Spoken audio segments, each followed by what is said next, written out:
esta manera, ¿ya? Estableciendo primero las reglas, que tienen que ver básicamente con su celular en silencio. Cuando haya alguna pregunta que sea aclaratoria, ustedes me la hacen al tiro, ¿ya? Y las que sean de otro tipo, o sea algún comentario cuando yo se lo solicite o al final, ¿ya? En general, eso a mí me facilita, digamos, poder avanzar en los contenidos que propongo para esta sesión, ¿ya? Luego entonces yo marco esto, que tiene que ver con la ruta que yo sigo, ¿ya? Desde los aprendizajes esperados, tenemos que volver a retomar un poco de lo que tiene el contexto del ciclo hormonal, ¿ya? Vamos a ver hoy día fecundación y dentro de ese contexto entonces mecanismos de bloqueo y algunas alteraciones que se producen, digamos, producto de esta fecundación, ¿ya? Entonces, lo que yo pretendo que ustedes hoy día puedan tener es conocer aspectos generales del ciclo hormonal, identificar las características de los gametos que van a permitir que sean funcionales y obviamente reconocer las etapas de la fecundación, ¿ya? Ahora, como algo ya conversamos, ¿ya? Sabemos que todo este proceso se inicia en el hipotálamo. El hipotálamo es el que determina finalmente la forma en que se van a generar los factores liberadores, en la forma, digamos, que se van, valga la redundancia, liberar estos factores, ¿ya? Ahora, van a actuar directamente desde la adenohipófisis para poder secretar entonces folículo estimulante y LH. Estas hormonas van a circular por sangre y finalmente van a llegar a su órgano diana, que en este caso van a ser las gónadas, tanto ovarios como testículos, ¿ya? Ahora, desde la perspectiva masculina, ya algo hemos visto y lo han visto también con el profesor en el laboratorio cuando vieron el testículo, ¿ya? Que desde el estímulo que va a dar desde la adenohipófisis, la hormona folículo estimulante va a estar directamente enfocada en las células sustentaculares o antecélulas del septo. Y la LH, por su lado, va a estar directamente enfocada en las células intersticiales que corresponden a las células de Leydig, ¿ya? Ahora, ambas tienen la particularidad de fomentar los procesos de espermatogénesis, ¿ya? Y obviamente fomentar la producción de testosterona, que también van a generar mecanismos de feedback negativo para actuar directamente también desde la adenohipófisis, ¿ya? Entonces, en general, este ciclo, digamos, tiene que ver también con un estímulo desde la adenohipófisis hacia las gónadas. Posteriormente se van a generar los gametos, y en este caso los espermatozoides. También se va a producir testosterona y esta testosterona también va a afectar, a partir de un feedback negativo, la secreción tanto de folículo estimulante como de LH, digamos, y de prolactina, ¿ya?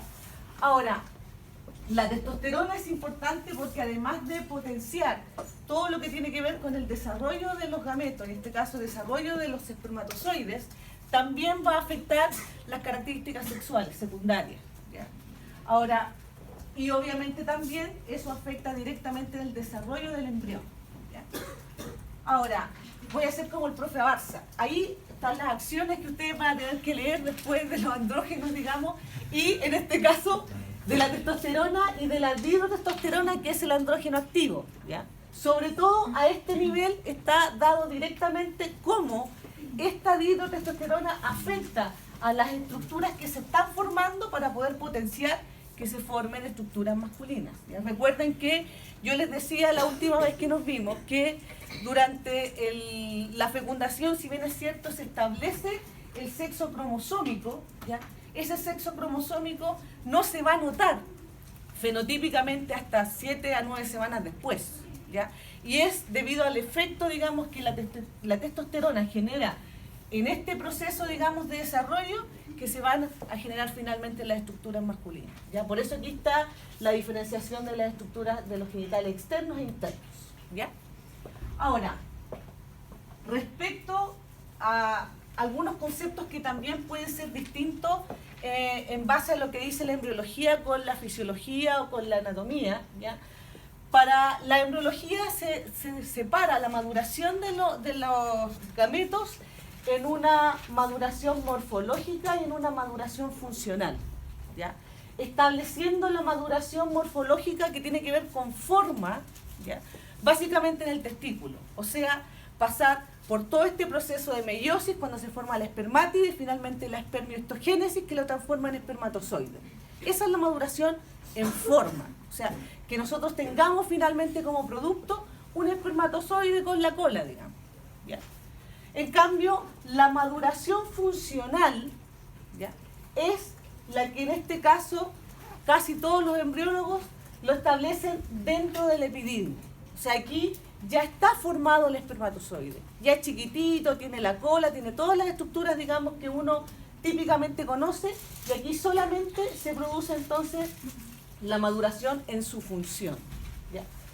Que no siempre está establecido en los libros de fisiología, pero cada vez más ha aparecido estos dos conceptos, digamos, en lo que respecta netamente a la embriología, ¿ya? Ahora, respecto a la mujer, ¿ya?, sabemos que en el ovario se van a ver distintas porciones, una porción cortical, ¿ya?, o una capa cortical en donde hay presencia de folículos que están en distintas etapas de desarrollo, y a nivel central está la médula, donde hay una mayor cantidad de vasos sanguíneos.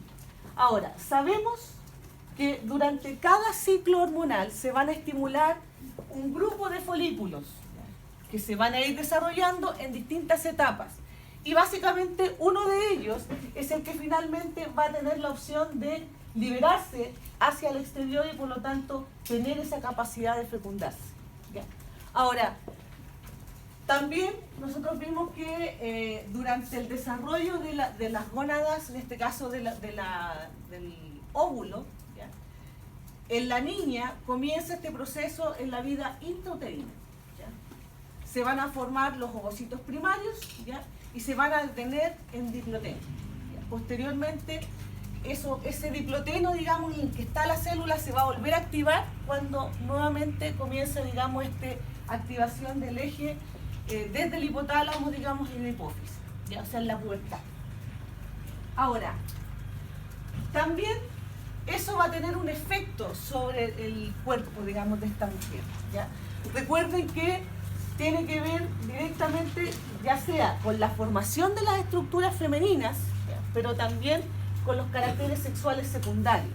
Ahora, ambas, y por eso aquí yo lo remarco en este caso, nosotros tenemos que ambas van a potenciar finalmente el mantenimiento del embarazo, que es lo que nosotros tenemos que potenciar en este curso, ¿ya?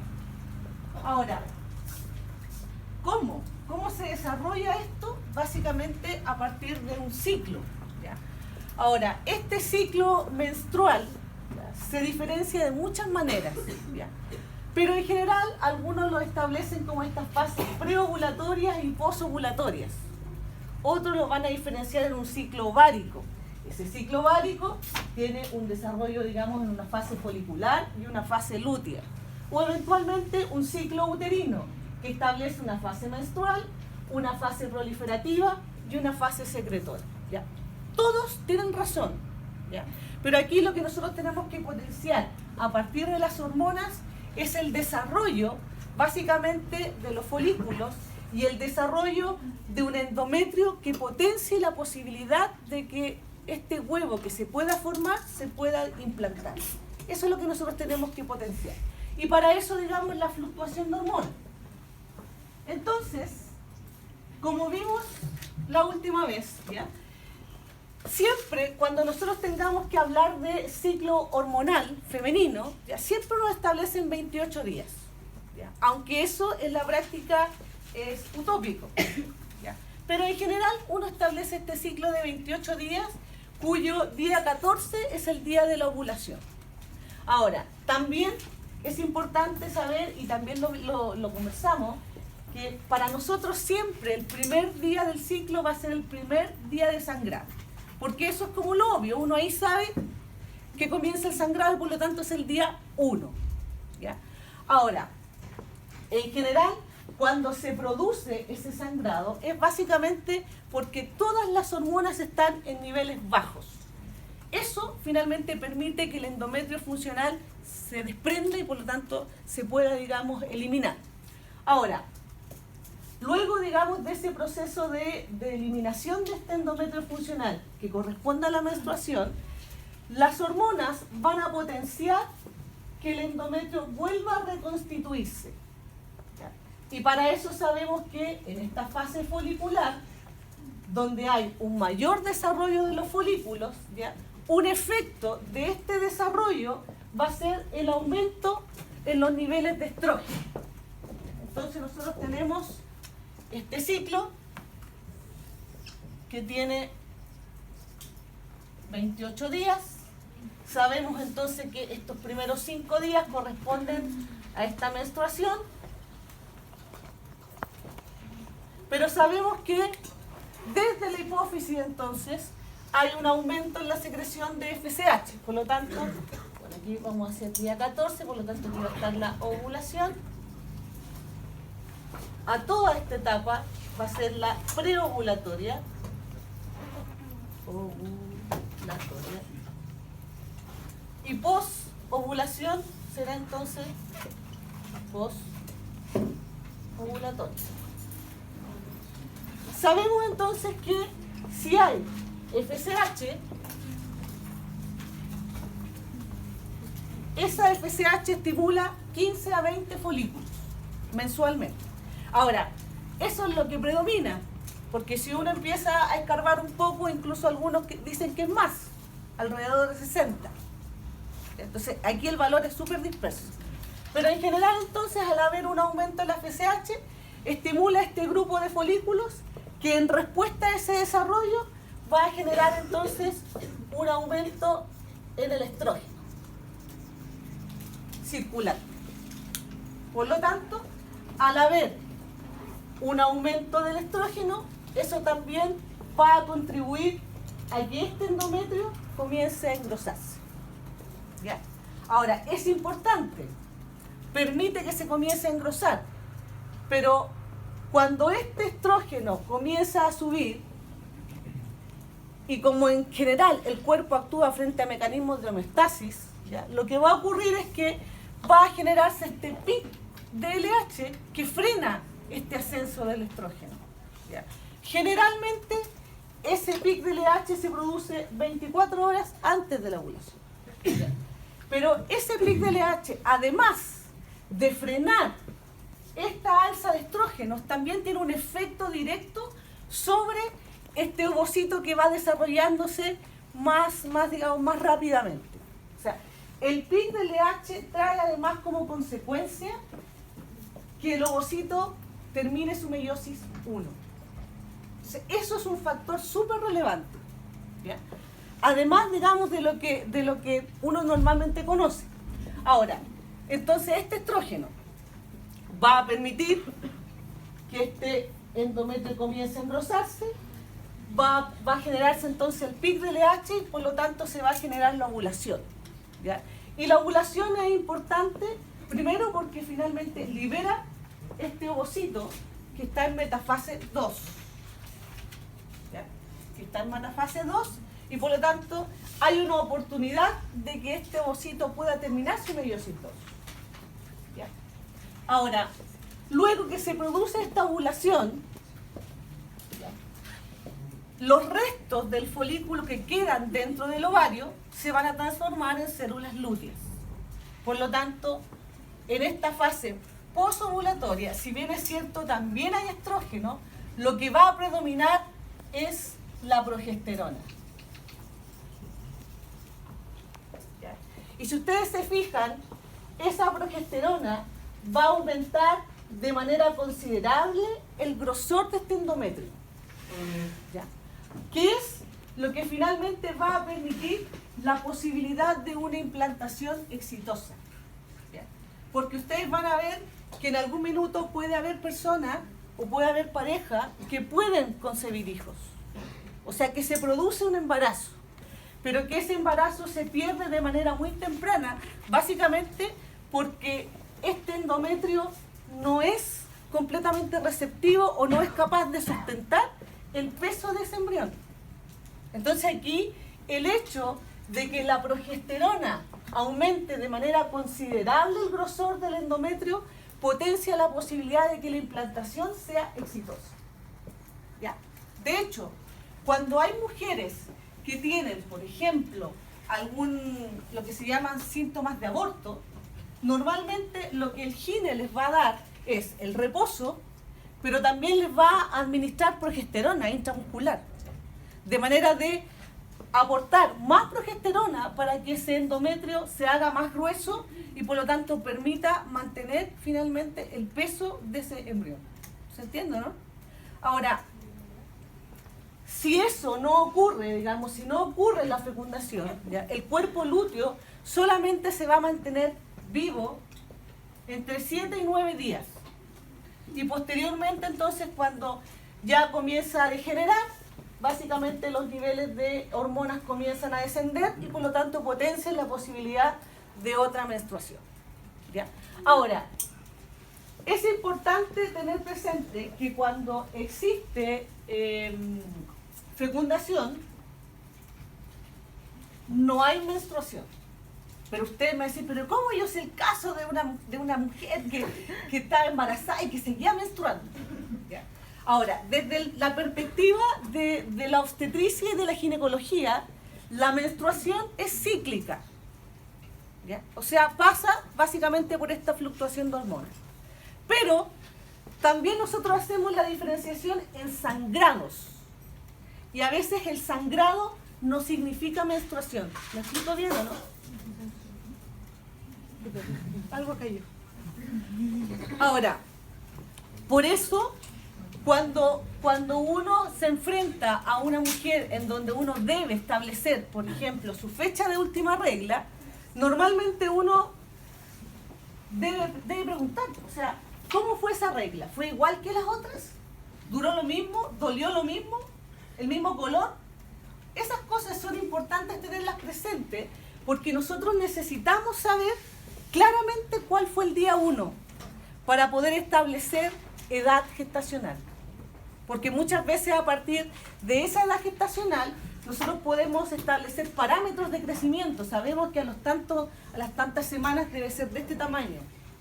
Pero si no tenemos claridad de cuántas son las semanas que la paciente tiene, obviamente ese proceso se va a dificultar. O sea, y muchas veces se pueden generar alteraciones en el desarrollo que nosotros no tenemos tan claro visualmente porque no sabemos cuál es la edad que tiene ese guagua. Ahora, es importante tener presente entonces que más o menos los días en que el endometrio está más grueso es entre el día 21 y el día 25 de un ciclo de 28 días. ¿Ya? Por lo tanto, es en este rango de días en donde la implantación es más exitosa. ¿Ya? Ahora, en general,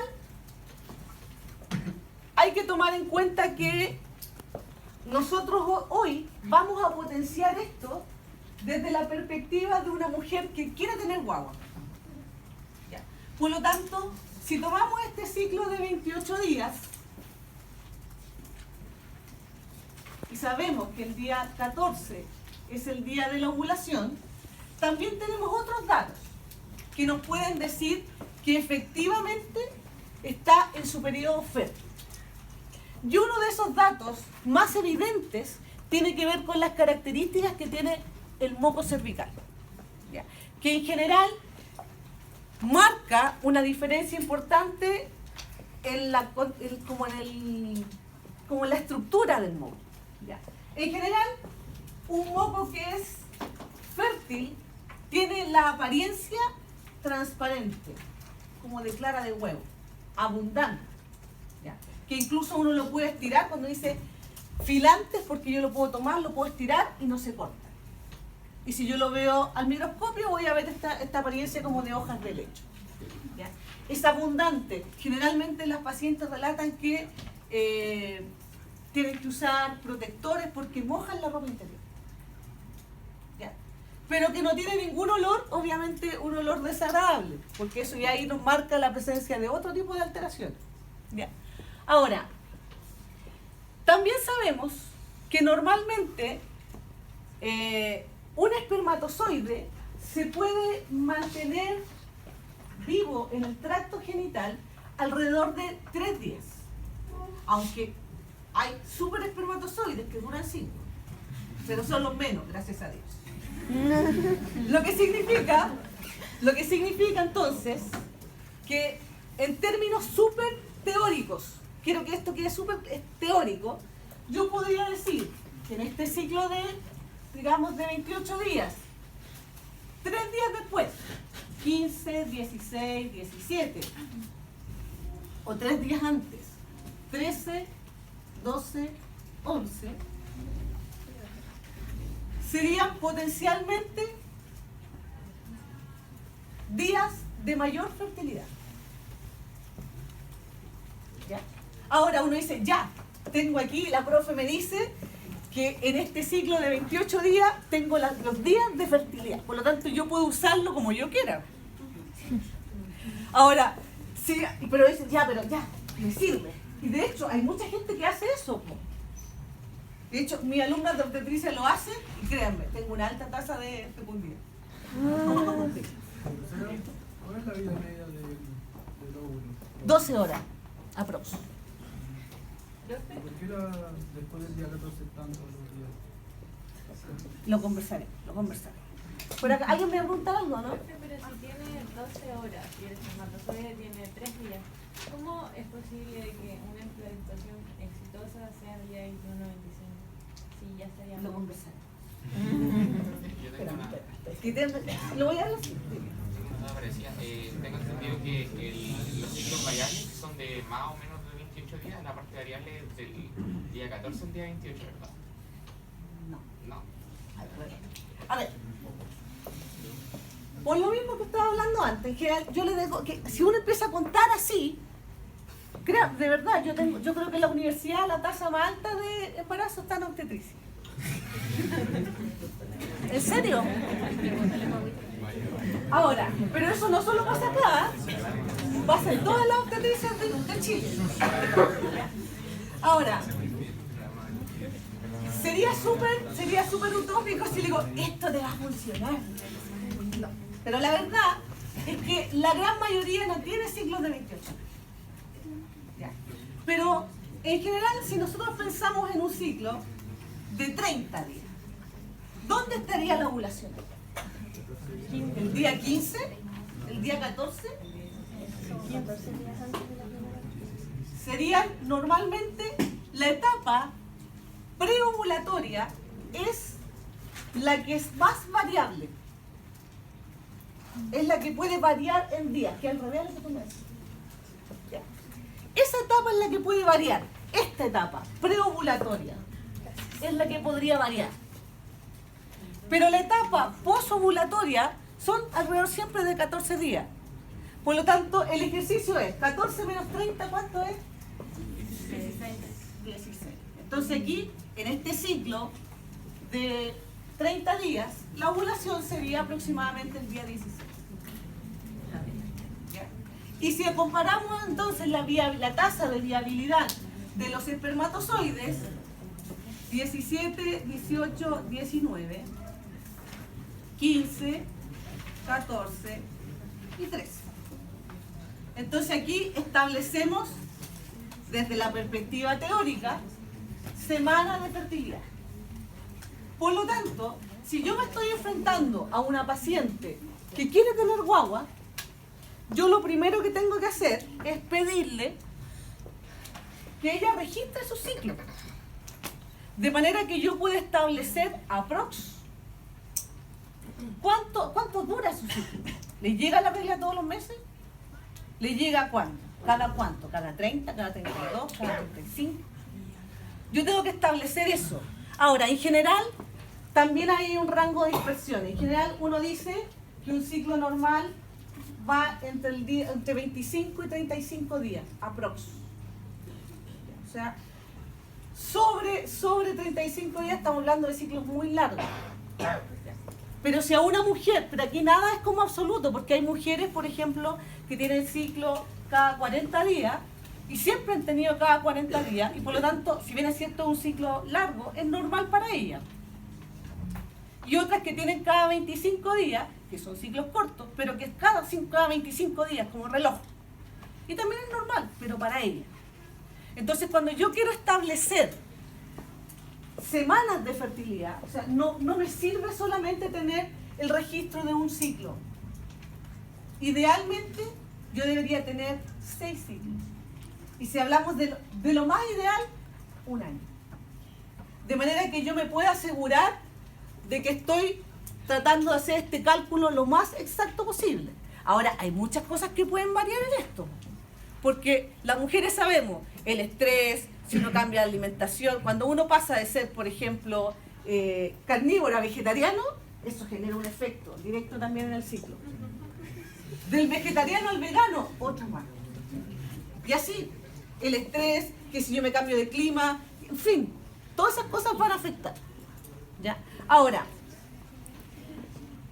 como yo aquí solamente tengo un rango en días, si yo lo acompaño, por ejemplo, con esto, yo tengo más posibilidades de certeza. Ahora, la mayor dificultad que hoy existe es que las mujeres no conocemos realmente como el cuerpo. Y muchas veces no tenemos claridad de los cambios que se generan, por ejemplo, a este nivel. ¿Ya?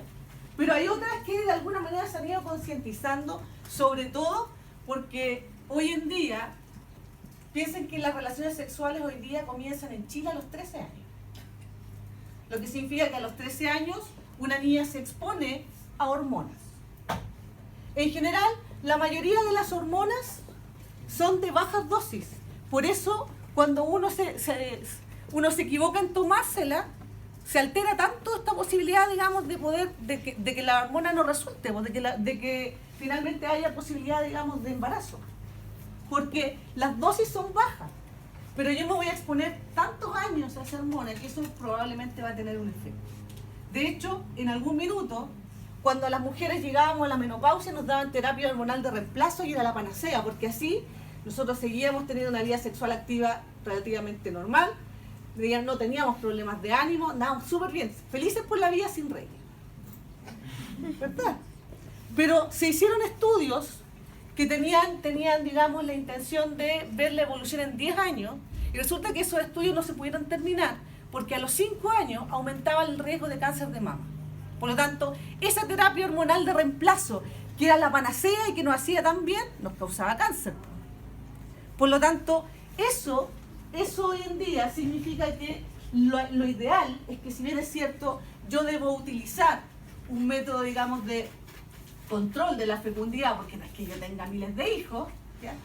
Necesariamente en algún minuto yo debería parar de usar hormonas y descansar de eso. Básicamente para dejar que el ovario funcione, porque yo lo que hago con las hormonas es frenar el desarrollo del ovario, lo freno. Por eso no hay posibilidades de embarazo.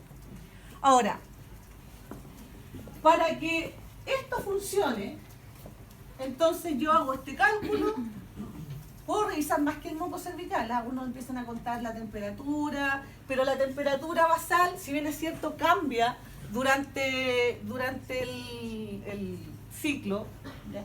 También varía respecto, digamos, a el tipo de alimentos que consumo, la dieta que tengo, el lugar donde estoy. Entonces muchas veces la temperatura basal es un dato, pero no siempre es tan certero. Y si yo estoy pasando por un periodo febril, también va a afectar. Entonces, en general, el poder visualizar las características del moco cervical y lo pueda digamos, enrolar con este conteo de los días, eventualmente me va a dar más opciones de que yo, con esta semana de fertilidad que busco, sea más certera. Ya, dime.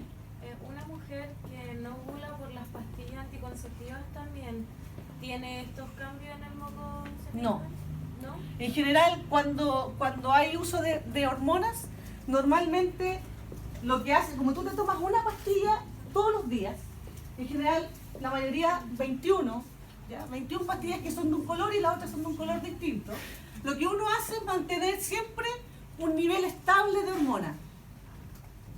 Pero cuando llego a la pastilla 22, como ya cambia de color, normalmente esa pastilla ya no tiene hormona, por lo tanto tiene vitamina.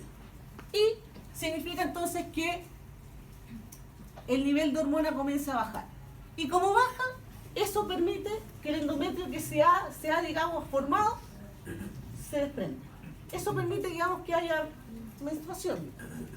Pero básicamente, aquí lo que ocurre es que hay niveles que son basales, mínimos. Por eso cuando una mujer se equivoca, por ejemplo, y se le olvida tomar una pastilla, esos niveles mínimos pueden generar que empiece a aumentar y que haya una ovulación y por lo tanto un riesgo. Ahora, las pastillas anticonceptivas son un excelente método, pero hay como ¿cómo decirlo? Una sensación de que causan embarazo. Pero la verdad es que no son problemas de la pastilla, son problemas de usuario, muchas veces. Porque además, puede ser que yo me haya tomado bien la pastilla, pero si estoy pasando por una gastroenteritis, o no sé, justo en algún minuto me tomo la pastilla a las 9 y resulta que a las 9:30 estoy en un carrete y me tomo un vaso de alcohol. Todas esas cosas influyen. Entonces, es como terrible. Entonces, lo dije nomás, pero no se me ocurrió así como... Por lo tanto, no es un mal método, ¿ya? Por eso hoy en día, el método que la lleva hoy en día en Chile es el implante. Porque el implante yo me lo pongo una vez y me olvido. Pero la pastilla, como yo me la tengo que tomar todos los días y me la tengo que tomar idealmente a la misma hora, obviamente uno puede verse afectado por otros factores, ¿ya? Lo mismo. O sea, es lo mismo que el implante. O sea, mientras yo menos tenga que ver con eso, más posibilidades de éxito, porque yo no tengo que tomarla siempre. Ahora, en general, yo soy un poco reacia a que, por ejemplo, gente joven se parche.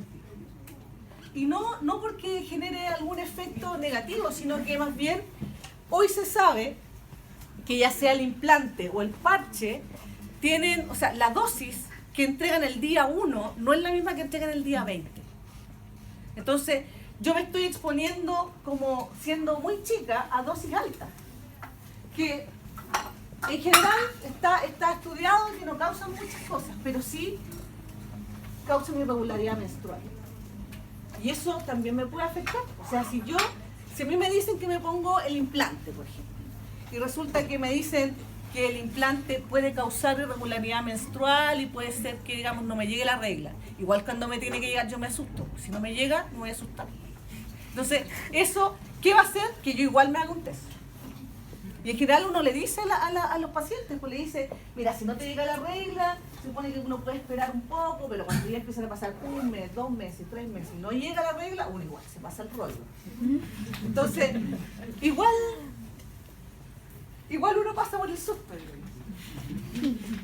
Pero en general, las hormonas, insisto, como yo me voy a ver expuesta a esa hormona durante mucho tiempo, porque piensen que la menopausia va a estar entre los 45 y los 55, o sea, piensen todos los años que uno va a estar tomando eso, un efecto tiene que tener. Ahora, tiene efectos positivos, ya, directamente enfocados en el control de la natalidad.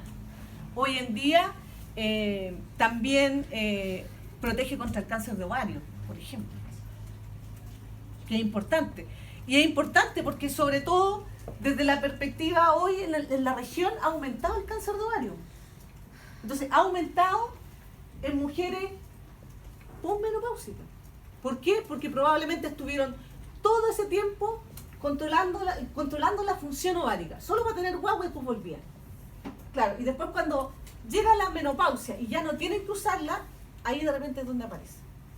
Por eso hoy en día, digamos, hay que estar como siempre en control. Las mujeres siempre tenemos que estar en control, aunque a uno no le guste mucho, ¿ya? Ahora, entonces quiero que quede claro, porque esto yo lo pregunto, ¿ah? O sea, yo les voy a poner, por ejemplo, un caso de una niña que quiere embarazarse y que dentro de este tiene un ciclo de tantos días y yo quiero establecer la semana de fertilidad y dónde está, ¿ya? Y si esto yo lo acompaño, ¿y cuáles son las características que tiene cómo yo puedo corroborar que esta semana de fertilidad es correcta? Básicamente porque yo veo que en el moco existen estas características. Ahora, estructuralmente además, bueno, este es como no sé si se nota bien, pero este es el cuello uterino, y este es el orificio cervical externo, que durante las etapas de fertilidad ese orificio cervical externo se abre incluso. Se abre para facilitar el paso de los espermatozoides. Ahora, un flujo de estas características potencia que avance más rápido, ¿ya? Ahora, ¿cómo finalmente un ovocito que dura 12 horas puede llegar a implantarse el día 21? Recuerden que el ovocito solamente va a terminar su meiosis 2 si es que se fecunda. Si no se fecunda, se va a morir a las 12 horas. ¿Ya? Ahora, ¿cuándo hay más tasa de éxito? ¿Creen ustedes? ¿El día de la ovulación? ¿Antes? ¿Después? ¿Cuándo hay más tasa de éxito? La verdad es que antes. ¿Ya? Espera ahí. Ahora, es como diabólico, pero sí. Espera. Ahora, la ovulación es importante básicamente porque va a liberar a este gameto femenino, que insisto, todavía está en proceso de desarrollo, está en metafase 2, aquí.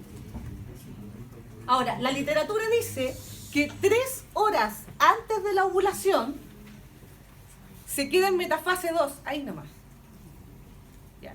Y solamente se va a volver a reactivar cuando se fecunde, para terminar su meiosis. Ahora, esta foto es la única foto de una ovulación humana.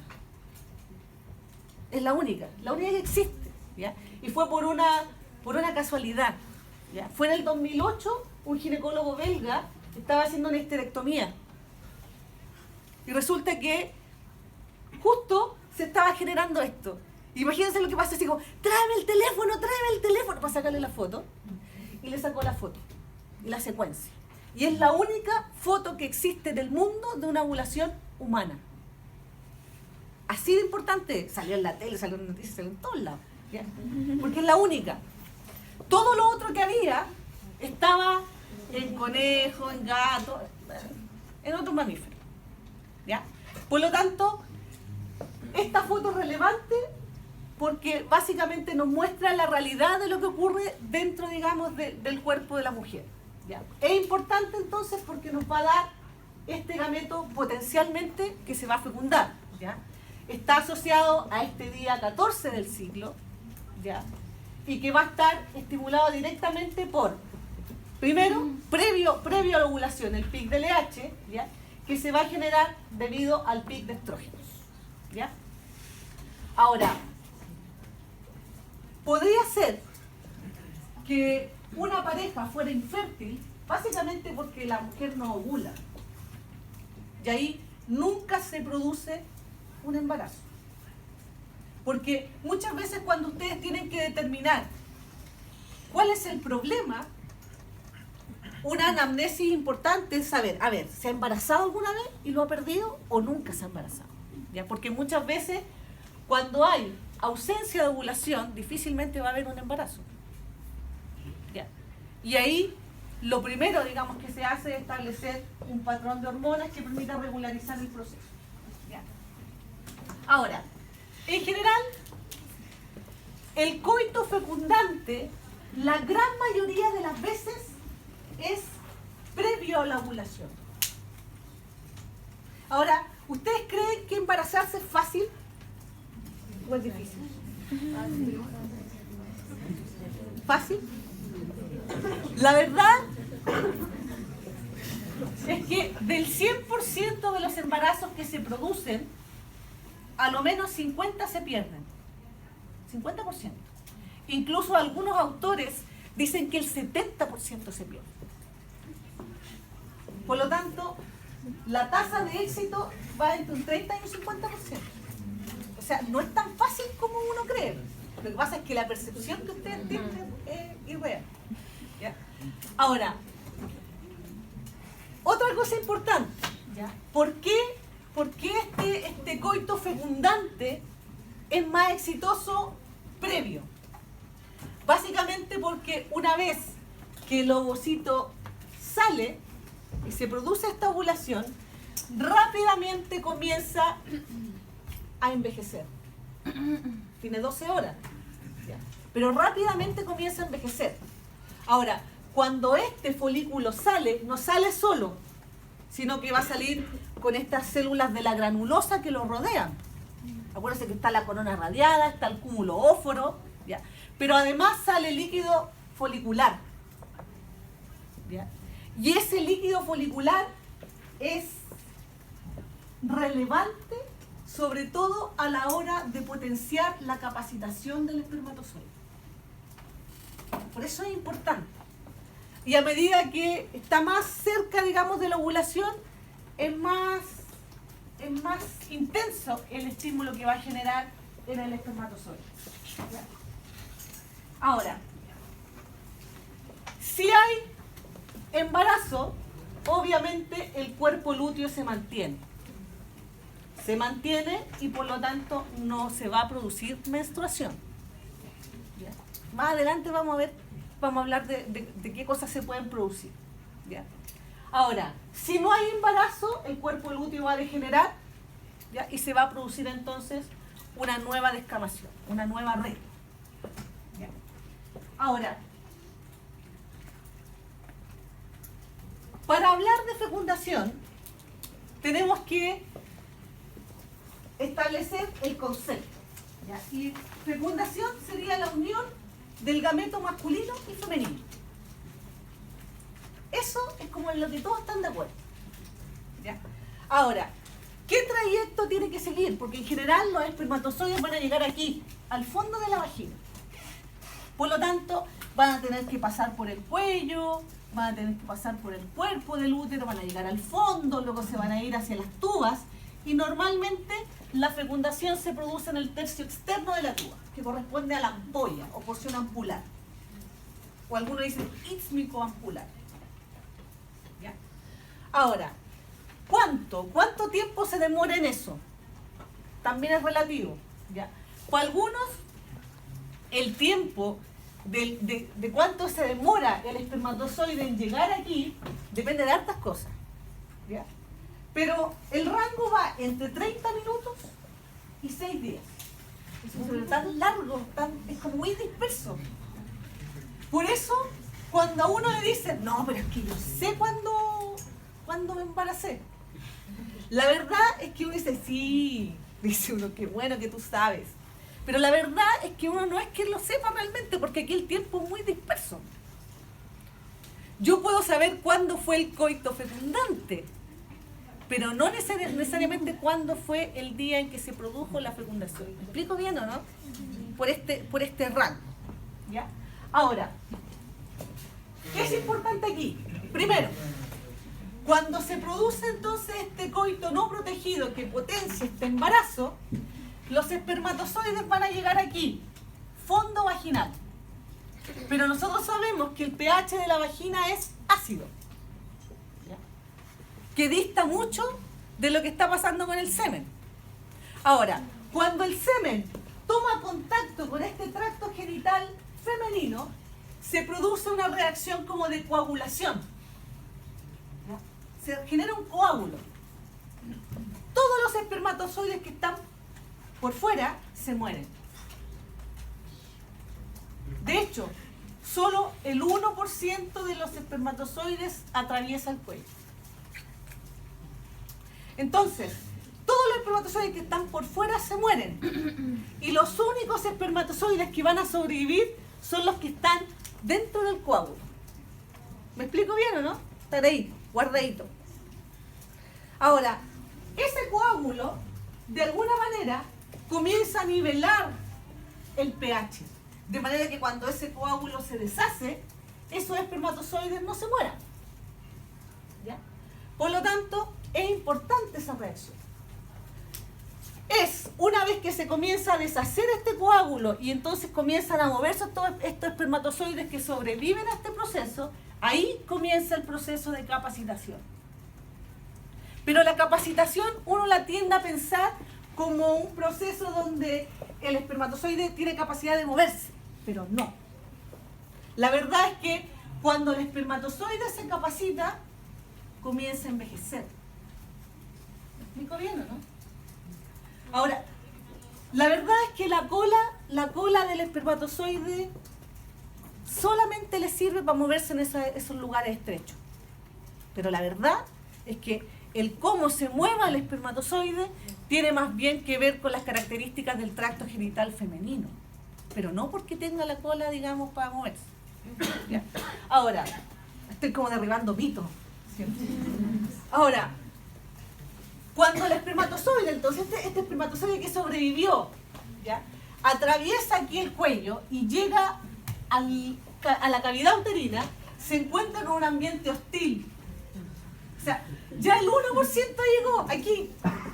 Y cuando llega, todavía lo quieren matar. Por lo tanto, aquí es importante tener presente que como este útero tiene, dentro de su contextura, tiene musculatura lisa, ¿ya?, los movimientos peristálticos son los que potencian que el espermatozoide avance. Por lo tanto, cuando hay orgasmo, obviamente con mucha mayor razón, esos movimientos peristálticos van a estar presentes. Al mismo tiempo, las prostaglandinas presentes en el semen también van a potenciar los movimientos peristálticos del tracto genital para que el espermatozoide avance. Quizá en algún minuto, cuando yo les tenga que hablar de genitales, vamos a ver que la forma de la vagina cambia para potenciar una especie de vacío que permita que la contracción nos lleve rápidamente hacia el interior entonces de la cavidad uterina y por lo tanto que lleguen rápidamente a las tubas. ¿Por qué?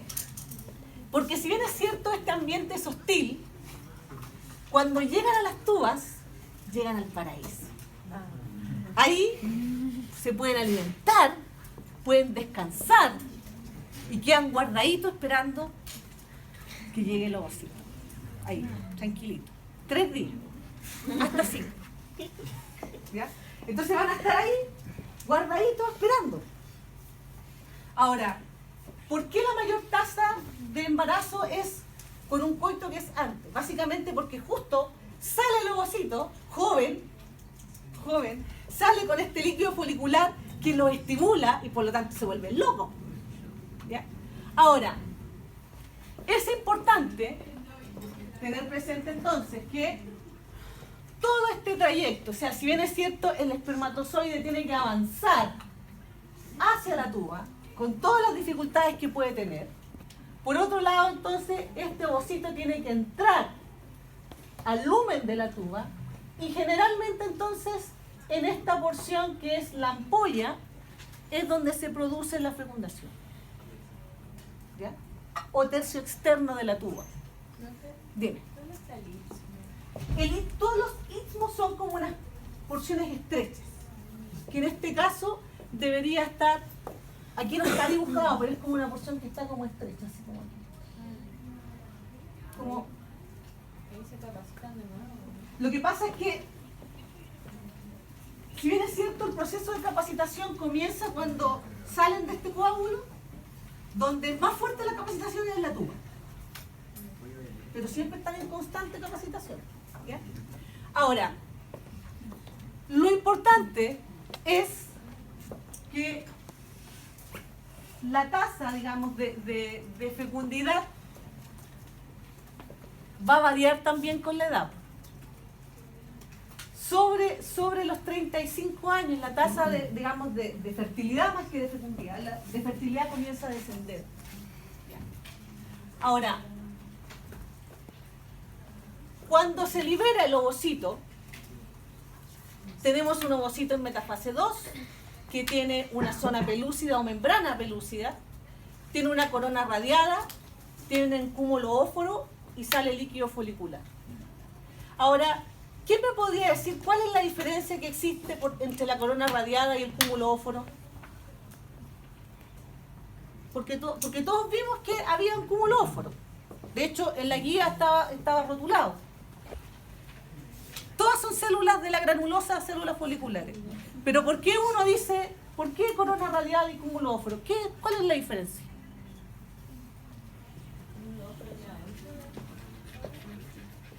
No, también sale. ¿Cuál es la diferencia? Estructuralmente, la corona radiada son células foliculares que están pegadas a la membrana pelúcida. En cambio, el cúmulo óforo son células foliculares, pero que están libres. Esa es la diferencia. Pero todas son células foliculares. ¿Ya? Por lo tanto, las que están pegadas a la zona pelúcida, esas son las que van a formar la corona. ¿Ya? Ahora, aquí tenemos, esta sería como la estructura del ovario. Aquí estaría entonces este folículo de Graf u ovárico vesicular, ¿ya?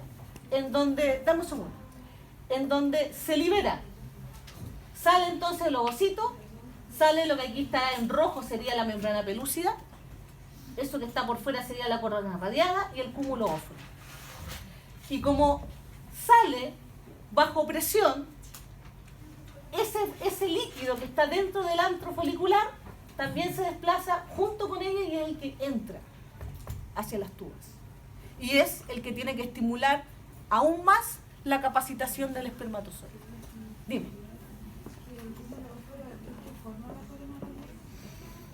El cúmulo óforo está por fuera de la corona radiada, pero son células foliculares igual. La diferencia es que la corona radiada son células foliculares que están pegadas a la membrana pelúcida. En cambio, las otras son libres. Pero todas son células foliculares. ¿Ya? Ahora, ¿qué va a ocurrir aquí? Fíjense. Esto que está aquí es el patrón de movimiento de un espermatozoide que no está capacitado. ¿Ya? Ahora, ¿por qué se puede mover este espermatozoide? Básicamente por características del tracto. Primero, en la tuba hay un epitelio cilíndrico, ciliado. Pero los cilios, ¿para dónde van? ¿Dónde se mueven los cilios? ¿Hacia la cavidad uterina o hacia el ovario? ¿A dónde se mueven? Piensen aquí, voy a volver aquí atrás. Ahí ven. Se mueven como así. ¿Se mueven para acá? ¿O se mueven para acá? Para allá. Para acá. El movimiento de los cilios está potenciado para mover el huevo hacia la cavidad. Por lo tanto, cuando va el espermatozoide, va como en contra. Yo me lo imagino como cuando el salmón tiene que pasar va como en contra de la corriente del agua.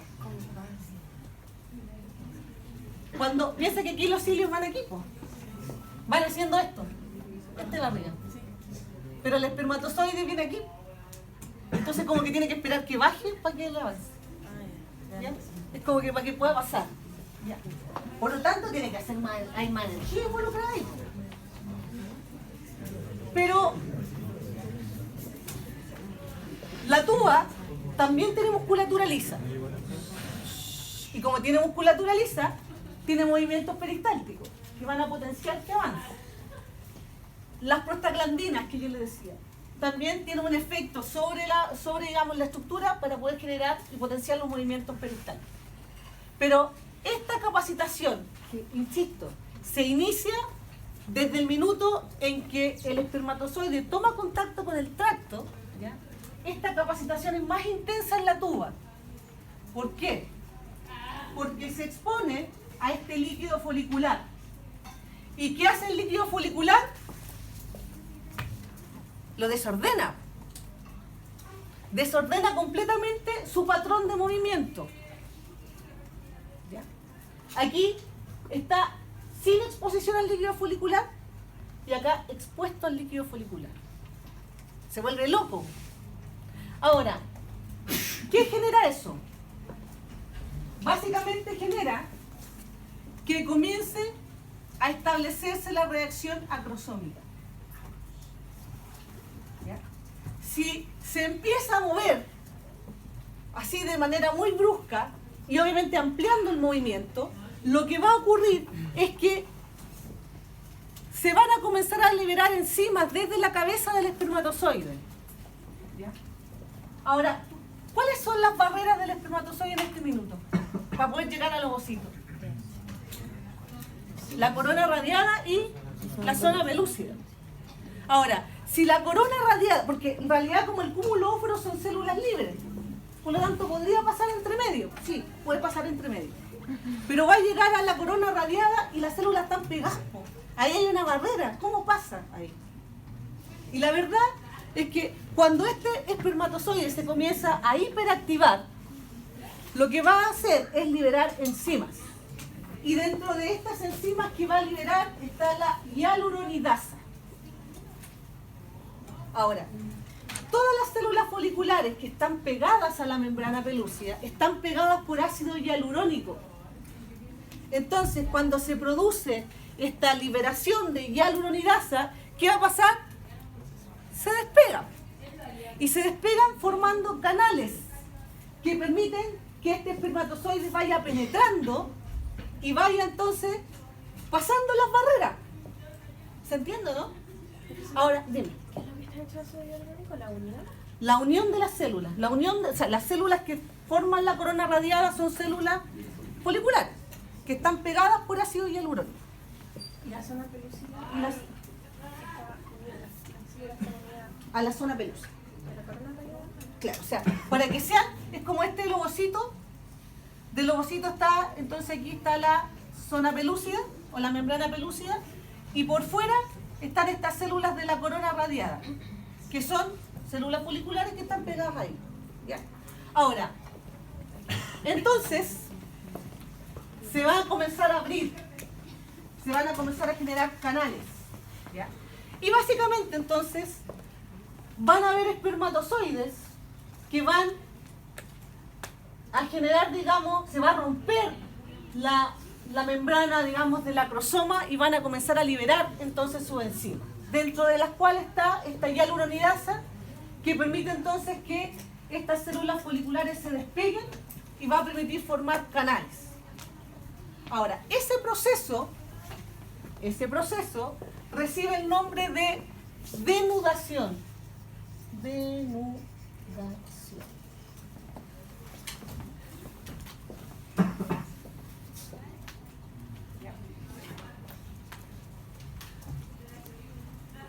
Que está claramente influenciado por esta hiperactivación. Entonces cuando alguien me dice, sí, líquido folicular, no, pues el líquido folicular finalmente es el que permite la hiperactivación y es el que permite entonces ese proceso de denudación. Porque cuando este espermatozoide se hiperactiva, entonces se van a liberar estas enzimas que van a permitir que comience a penetrar esta corona radiada y finalmente la atraviesa. Ahora, este espermatozoide que se la ha jugado, ha liberado su enzima, ha atravesado la corona radiada, ¿será el fecundante? No. Nadie sabe para quién trabaja. Por lo tanto, el primer espermatozoide no es el que fecunda, porque a uno le decían, es que nosotros somos producto de ese primer espermatozoide que llegó, el mejor de todos. No. Nosotros somos resultado de ese que estaba atrás, de ese que tenía su cabecita completita, ahí, esperando que el otro trabajara. Mientras tanto yo espero. Yo espero atrás que el otro haga toda la pega. De manera que el espermatozoide, que será finalmente el exitoso, no es el que hizo toda la pega de tratar de abrir el canal y poder pasar, no. El que va a ser exitoso es aquel que llega a tomar contacto con la membrana pelúcida, pero su cabecita está completa. Ese. Por lo tanto, es el que está por detrás del que hizo toda la pega. Tenía entendido que cuando se acaba la espermatozoide había un proceso de señalización, se supone Sí. que era el espermatozoide que era como más compatible con esa señalización que podía entrar. Ahí hay otras cosas que se están generando ahora sobre todo, porque hoy en día incluso hay un par de papers que dicen que es el ovocito el que elige. Sí. Pero Había como señales y sí, ZP3. ZP3, que son las que son como señales de reconocimiento. Ahora, ¿por qué yo todavía todavía no me convence? Y la verdad es que todavía no me convence básicamente porque eso también permite establecer no solo eso, sino que también que el ovocito se asegure que el gameto masculino es de la misma especie. Entonces, hay varios factores más que podrían influir, no solamente ese. Pero la verdad es que también, o sea, claramente deben haber señales que genera el ovocito para poder potenciar que finalmente el espermatozoide elegido sea el mejor. ¿Ya? Ahora, por lo tanto, esto también lo pregunto, o sea, el espermatozoide que tiene mayor tasa de, o sea, el que va a fecundar, finalmente es aquel que tiene su acrosoma completo. O sea, que está en contacto con la membrana pelúcida, pero con su acrosoma completo. Ese. El otro que le abrió el camino, no va a llegar, no va a poder. ¿Ya? Porque utilizó todas sus enzimas para poder abrir el canal. Y aquí todavía queda una barrera más que pasar, no menor, que es la membrana pelúcida. ¿Ya? Ahora, ocurre entonces que se van a establecer estas moléculas de reconocimiento, que necesariamente entonces también permiten, dentro, digamos, de las funciones que tiene establecer, que estamos frente a dos gametos de la misma especie. ¿Ya? Ahora, a partir de este reconocimiento, ¿ya?, este espermatozoide comienza a liberar entonces sus enzimas, ¿ya?, pero esta vez para abrir directamente, para romper esta membrana pelúcida, ¿ya? Y a partir de ahí entonces se van a liberar varias enzimas más que van a potenciar finalmente que este espermatozoide pueda entrar, ¿ya? Ahora, en este proceso de ingreso hacia digamos, la célula del ovocito, ¿ya?, se van a generar, como ustedes ven ahí, aquí está la membrana pelúcida o zona pelúcida, y aquí hay un espacio que para algunos se llama espacio de fertilización porque es el espacio por donde ingresa el espermatozoide, pero también es conocido como espacio perivitelino, ¿ya?, que es un espacio que está entre la membrana plasmática del ovocito y la zona pelúcida. También lo preguntamos, ¿ya? Es un espacio que está ahí, virtual, ¿ah? ¿Ya? Pero que es importante sobre todo cuando se generen los mecanismos de bloqueo, ¿ya? Ahora, cuando se produce entonces esta entrada del espermatozoide, se va a generar la activación del ovocito. Recuerden que estaba en metafase 2 y se había quedado ahí. Solamente va a seguir su proceso una vez que ya haya entrado el espermatozoide, ¿ya? Por lo tanto, se va a generar la fusión de la membrana y se van a generar cambios de potencial, ¿ya? Y por lo tanto, cambios en la corteza. ¿Por qué? Porque yo debo básicamente permitir, primero, que se produzca esta fusión de las dos células, pero también tengo que evitar que entren más espermatozoides. Debo evitar la polispermia. Ahora, básicamente, una vez que se produce el contacto y el reconocimiento de las dos células, se van a generar 3 mecanismos. Primero, evitar la poliespermia. Segundo, que termine la meiosis 2. Y tercero, que se inicie las primeras divisiones de este nuevo individuo. Que eso corresponde al inicio de la segmentación. ¿Ya? Ahora, para que se produzca entonces solamente la fecundación de un espermatozoide y obviamente se evite la posibilidad de que otro espermatozoide más pueda entrar, el ovocito genera mecanismos de bloqueo. ¿Ya? Existen 2 bloqueos, un bloqueo rápido y un bloqueo lento. El bloqueo rápido es primero, pero no es permanente, es solo temporal. Dura alrededor de 5 minutos. ¿Ya? Y le permite a la célula prepararse para el bloqueo definitivo. ¿Ya? Ahora, a mí me gusta harto este dibujo porque además de que uno aquí ve el ovocito, ¿ya? ¿Qué sería eso? Este sería el espacio periviterino. ¿Cómo lo sé? Porque acá estaría la corona radiada.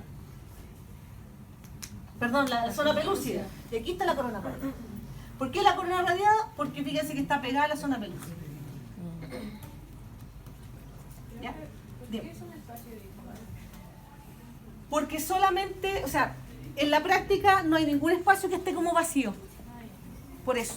Ahora, ese espacio periviterino es importante sobre todo para el bloqueo definitivo. Pero en general, esos espacios son, o sea, eso está junto. Y el espacio solamente se va a liberar una vez que se produzca el bloqueo definitivo. Ya, por eso es virtual. Ahora,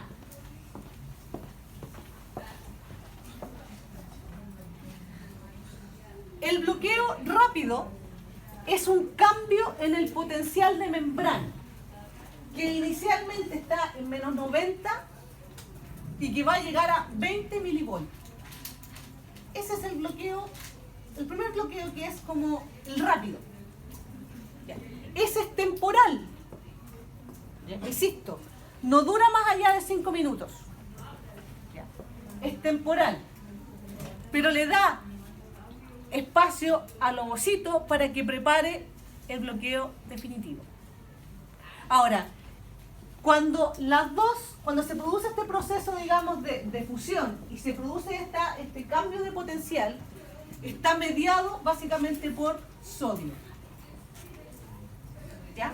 ¿Cuál es el proceso de fusión? De las membranas, en este caso del espermatozoide y del ovocito. ¿Ya? Cuando eso se produce, va a haber entonces un cambio en el potencial de la membrana, de menos 90 a 20 milivoltios. Solamente ese proceso va a durar 5 minutos.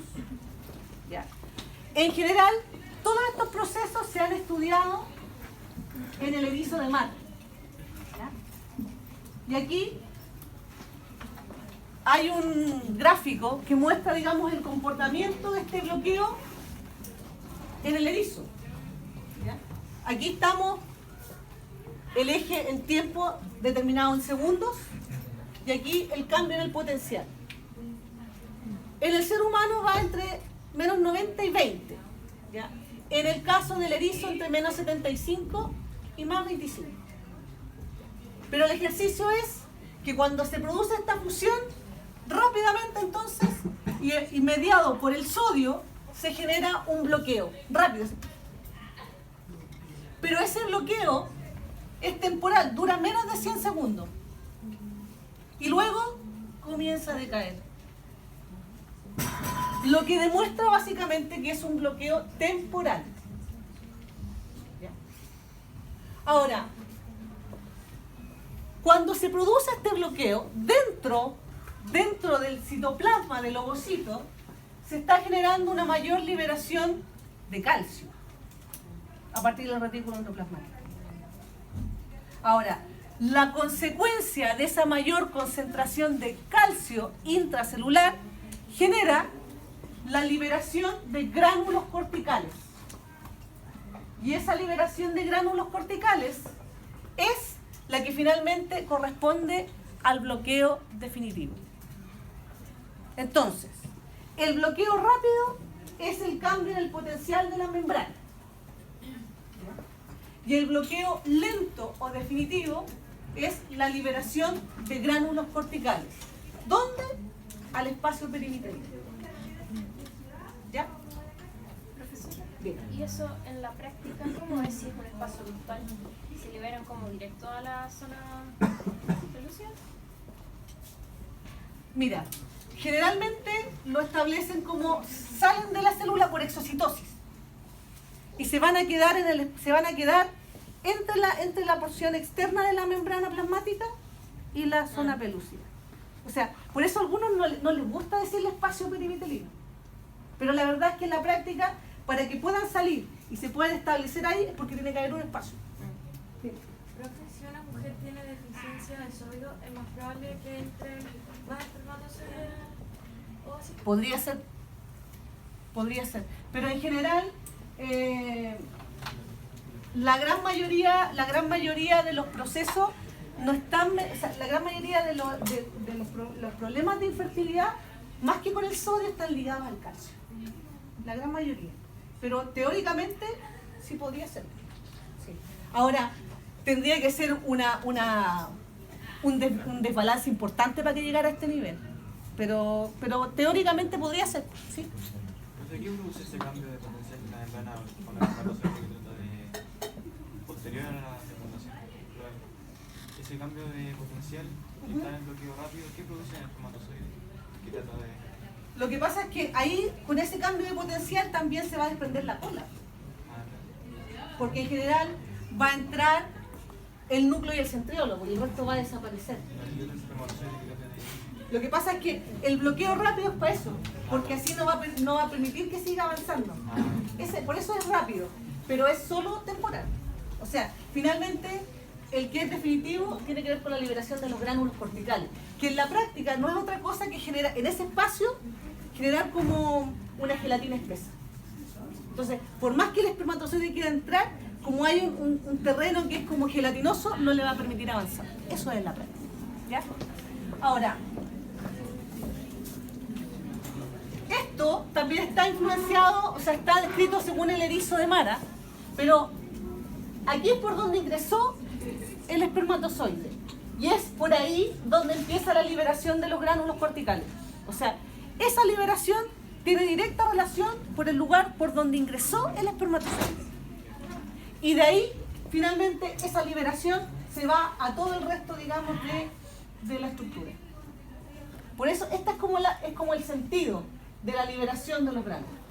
O sea, la última porción en donde se liberan los gránulos corticales es al otro extremo de donde se generó el ingreso. ¿Me explico bien o no? Ahora, en el erizo de mar, 60 segundos. ¿Ya? Que en general en la especie humana nadie se ha querido casar con tiempo, sino que hablan de fracciones de segundo. ¿Ya? Ahora, insisto en que no sé bueno, en general no a todos les gusta hablar del espacio perivitelino, porque en general, pero sí es importante desde la perspectiva del bloqueo definitivo, porque es donde se van a quedar finalmente los gránulos corticales. ¿Ya? Y que sería este espacio entonces que estaría por fuera de la membrana plasmática y la zona pelúcida. ¿Ya? Ahora, si lo vemos más grande, entonces es importante aquí, estaría aquí. Siempre se fijan que todo, este es un dibujo muy viejo, pero yo lo quise poner igual, básicamente para demostrar que, si bien es cierto, no todos hablan de ese espacio perivitelino, todos dejan un espacio. Todos dejan un espacio en donde finalmente se tienen que quedar los gránulos corticales. ¿Ya? Entonces, por eso es importante, digamos, tenerlo como presente.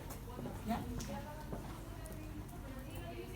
Ahora, también en el erizo de mar se puede establecer que la posibilidad, el porcentaje de fecundación es mucho mayor frente a espermatozoides que son capacitados. ¿Ya? Son más, el porcentaje de fecundación en menor tiempo. Por lo tanto, la capacitación se inicia cuando, eso también lo he preguntado, en las interrogaciones lo pregunto. Piensen, todos esos tips, por favor. Cuando llega al cuello, o sea, cuando llega al fondo vaginal, vecino al cuello ahí comienza la capacitación. ¿Y dónde termina? En las tubas. Pero, ¿cuál es el acontecimiento que hace que se termine la capacitación en la tuba? Más que eso. Cuando empieza la reacción acrosómica, se termina la capacitación. ¿Sí? Ahora, hay algunos conceptos que yo no he encontrado en algunos textos. En general, chiquillos, yo casi siempre, cuando yo termino, esto yo se los mando al aula, pero yo siempre en mis diapos pongo al tiro la referencia. Porque en general, ustedes van a ver que todos los libros de embrios son súper dispersos. Uno dice una cosa, otro dice otra, y cuando hablamos de semanas, con mayor razón. Entonces, en general, yo trato como al tiro de ponerme el parche. Al tiro el parche ante la herida. Entonces, cuando yo les digo algo, lo digo porque alguien lo dijo. ¿Ya? Y a veces digo, este dice esto, entonces promedio vamos a usar esto, en general. ¿Ya? Pero siempre van a encontrar como cosas más dispersas. Ahora, Arteaga establece este concepto, que es de superfecundación. Ahora, es un concepto súper extraño, digamos, que no es tan... o sea, ha ocurrido, pero no es común, ¿ya? Que dice que dos ovocitos que corresponden a un mismo ciclo ovárico, ¿ya? Fueron fertilizados por espermatozoides distintos, ¿ya? Pero que provienen de coitos diferentes. Por eso hubo una noticia alguna vez, ¿y por qué lo digo? Porque alguna vez hubo una noticia de una mamá que tuvo un hijo blanco y otro negro. Podría pasar.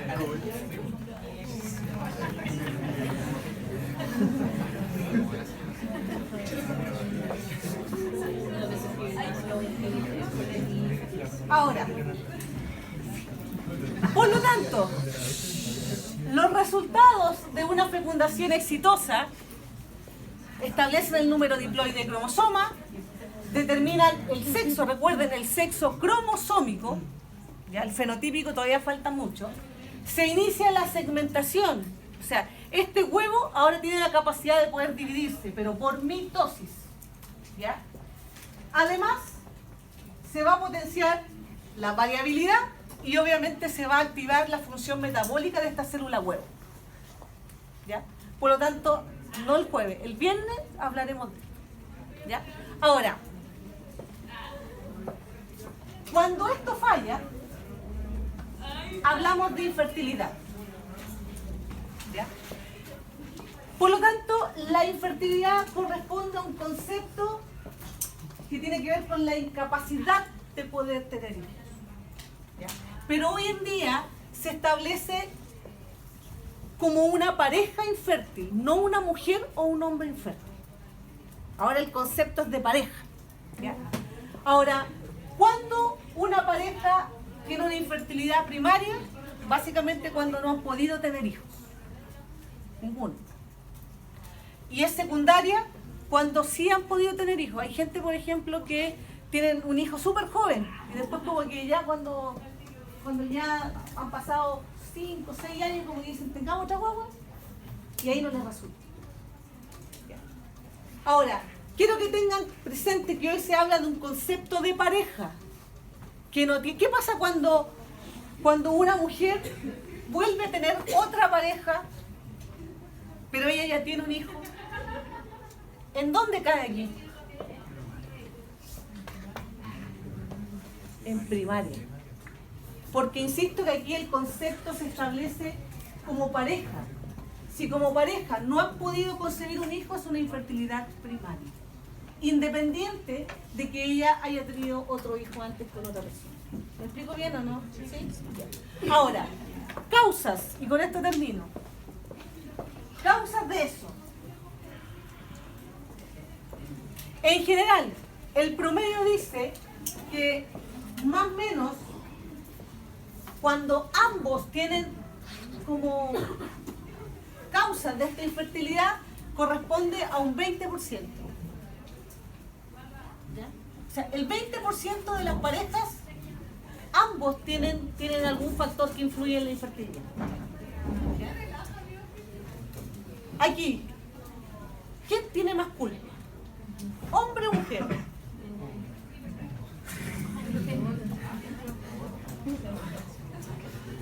La verdad que el promedio dice que alteraciones que están netamente en la mujer corresponden a un 30%.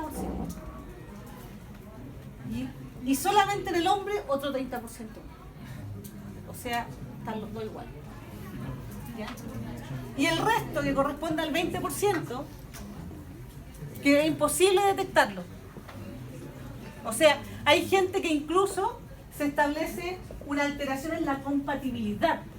O sea, ellos individualmente se han hecho exámenes y todos salen normales. Pero no pueden concebir. A veces tiene que ver con lazos consanguíneos, sí. Que es como que se da. ¿Ya?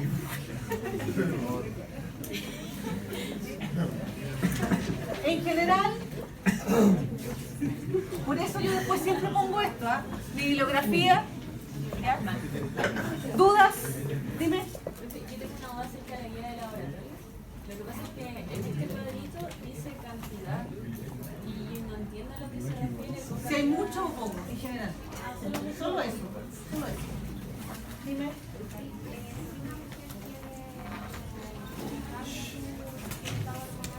¿Cómo? ¿Una mujer qué? Que no te escucho bien. ¿Ya?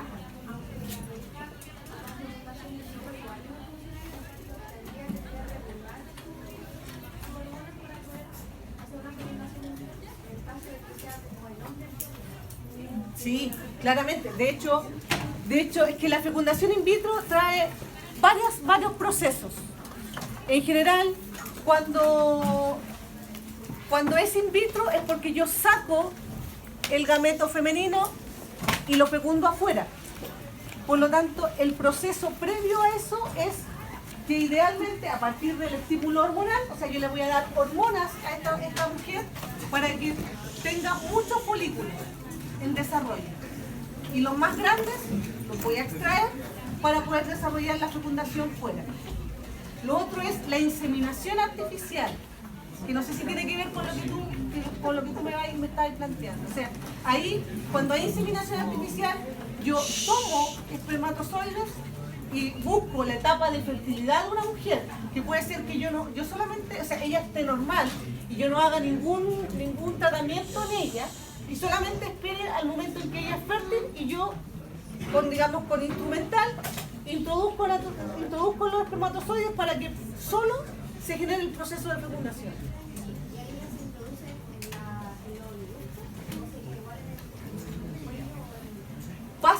Pasa, no siempre llega al oviducto, pero sí atraviesa el cuello. Por lo tanto, está como en la porción superior de la cavidad uterina. Entonces, como van directo y obviamente están capacitados químicamente, van igual. Sí. Dime. Cuando ustedes acerca del universo del descanso de las pastillas anticonceptivas después de un par de años, ¿ese descanso debería ser un descanso de años? No, programado. Meses aunque sea. Por lo menos para ver cómo funciona el ovario. ¿Y eso es como recomendado hacerlo cada cierto tiempo? No, depende de cada. O sea, tú lo vas a ver porque tú puedes usar mucho tiempo un anticonceptivo y tú vas a ver que, no sé, pueden pasar 5, 6, 10 años y te empezás a dar cuenta que ya empezás a tener como sangrado entre medio. Eso ya te dice que ese anticonceptivo ya no está haciendo tu efecto. Entonces ahí, esa es como la oportunidad de poder tomarse un tratamiento.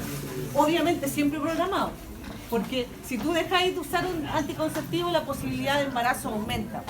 Entonces, algunos dicen, no, si al final puede ser que uno se demore mucho en embarazarse después de que deja los anticonceptivos, pero hay gente que a las 2 semanas ya está embarazada. Entonces, muchas veces cuando uno programa el dejar anticonceptivos tiene que ser como súper claro, tener como opciones, digamos, de uso de algún otro método de barrera o eventualmente la abstinencia para no embarazarse. Pero la verdad es que el mismo cuerpo te va diciendo a ti si las pastillas bastan o no. Ya, chiquillos.